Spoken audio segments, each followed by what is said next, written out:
गोड़ लगे छी सब गोटे के। हम छी कल्पना झा। आई हमर सहेली ममता जी अपने लोकनिक बीच एकटा भगवती गीत प्रस्तुत कर रहल छथिन। हम संग दऽ रहल छियनि। आशा करैत छी जे अपने लोकनि के गीत नीक लागत।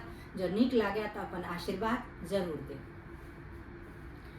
पियर अचरबा माँ के लांबे लांबे केस हे।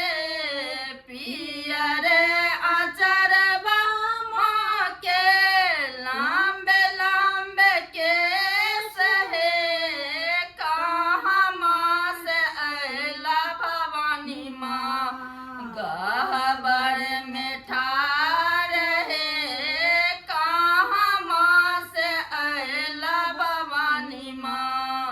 गहबर में ठार हे। तोहरो ललैलो हे माता लाल लाल फूल हे। तोहरो ललैलो हे माता लाल लाल फूल हे। तखने मंगबा हे माता सिर के सिंदूर हे। तखने मंगबा हे माता सिर के सिंदूर हे।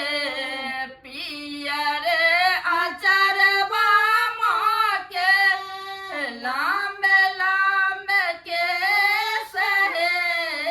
पियर अचरबा माँ के लांबे लांबे केस हे। कहाँ माँ से अयला है माता गहबर में ठार हे। कहाँ माँ से अयला है माता गहबर में ठार हे।